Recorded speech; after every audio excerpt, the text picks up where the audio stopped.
at the Savoy cinema. And huge crowd going into Savoy to watch this movie. And they were pretty normal people. Husband, wife, girlfriend, boyfriend, people cheerfully going to Savoy. All cheerfully going to Savoy to watch this movie, Devdas. So I asked the manager, what time is this movie finishing? So he said 9:30. So I finished my evening jog at Independence Square. I went and parked the car, and I was standing there at the main entrance to Savoy. Devdas finished. Doors open. All those happy, chirpy people who were walking into the cinema, they were all walking out.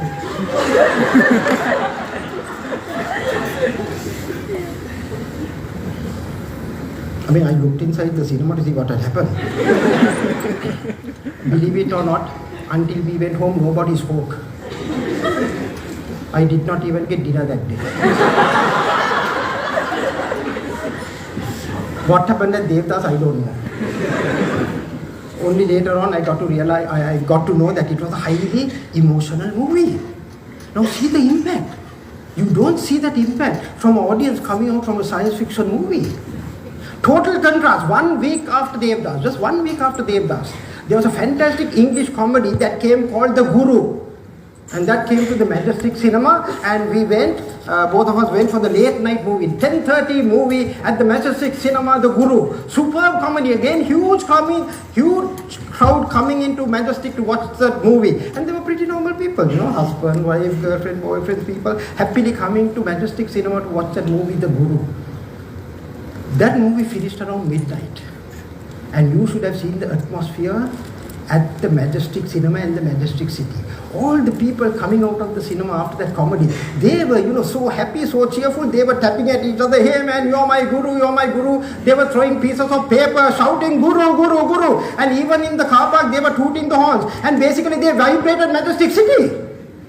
What had happened? They had seen a fantastic comedy, which relaxed them so much. So friends, what you have to realize is this. It is the same impact that you bring into your presentations when you bring in these 3 flavors. So don't assume that every presentation that you do has to be information, and nothing but information. Because in Sri Lanka, about 80% of the presentations that I hear, I would classify into the informative category. But you have to realize the fact that the other 2 categories are more powerful. The emotional category and the humor category is more powerful. So try to have a mix. And if you observe world champion of public speeches, world champions, just go and check out their YouTube clips, including Dhananjay Hettiare, which I think is one of the best world champion speeches. It's a 5 to 7 minute speech.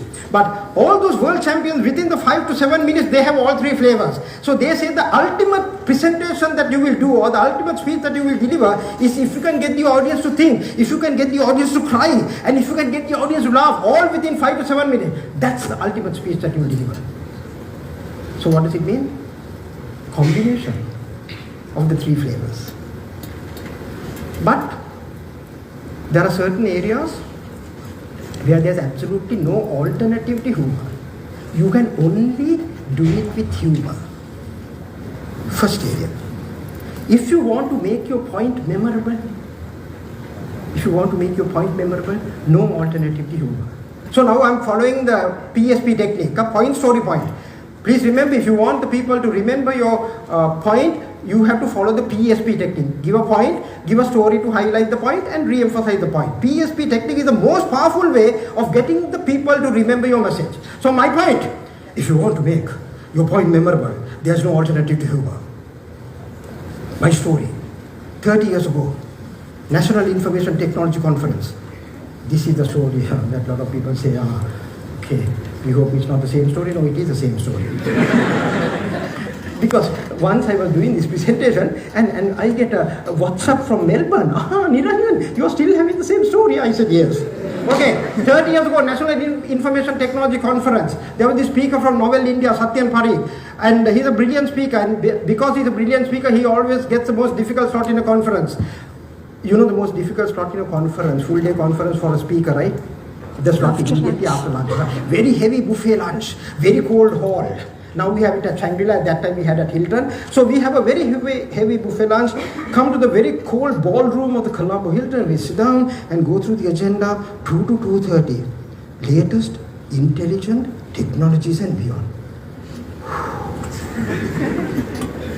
But Satyan Parikh is a great guy. He gets on to the stage, now I'm acting Satyan Parikh. He gets on to the stage that he'll turn and say, ladies and gentlemen, I checked in at the Bombay airport. At that time it was Bombay, now Mumbai. I checked in at the Bombay airport to come for this conference, and for the first time in my life, I saw this cubicle in the departure lounge which said, know who you are. So I thought, hey, I know who I am. But I wanted to experiment because I'm a top engineer scientist. So he went into this cubicle and there was a button to press. So he pressed the button. And the IT voice came out saying, you're Mr. Satyan Parikh, flying to Colombo, UL 321. He came out of the cubicle quite surprised. My God, how can technology do anything like that? He thought, no, I have to check it out again. Went again and pressed the button. And the message came, you're still Mr. Satyan Parikh, flying to Colombo, UL 321. This even surprised him. Now he's trying to figure out, I need to figure out this technology. I'm such a smart engineer. How is it that I can't figure out? Suddenly he got an idea. Okay, maybe it is scanning my boarding pass or the passport. So he left all the documents out. Wore a pair of sunglasses. Walked in at half out. Press the button. And the message came. You're still Mr. Satyan Parikh, flying to Colombo on UL 321. This guy got fully engrossed in that. Now he is trying to work out the algorithm. How is this happening? Fully engrossed in this technology, and he is ashamed that he can't figure out. And when he was trying to work out this algorithm, he saw some Emirates air hostesses going by. So quickly he went behind one of these Emirates air hostesses and borrowed some of her clothing. Not all the clothing, some of her clothing. See how far engineers go to dispute technology. So borrowed the headgear, scarf, everything.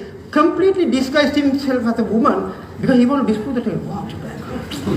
He wanted to dispute the technology. Walked back into the cubicle and pressed the button. And the message came. You're still Mr. Satyan Parikh.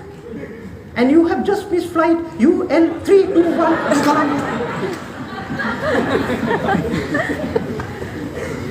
Now that is how he started his keynote address on latest intelligent technologies and beyond 30 years ago, and friends from that conference and many conferences before that and after that, that is the only keynote I still remember. Why is it that I will never ever forget Satyan Parikh's presentation? Because of that opening, that story, that anecdote.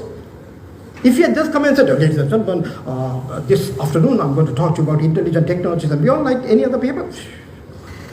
And this is also what we call relevant humor. Latest intelligent technologies and beyond. So he selected a technologically oriented humorous story. So you can't come and just tell a joke, get everyone to laugh, and then speak about something else, because then the people will wonder, what did that opening story have to do with the speech? So friends, you got to find the relevant humor. So if you want to make your point memorable, no alternative to humor. Second area where you can use humor effectively is to put sensitive matters across without offending anybody. Again, you can only do it with humor.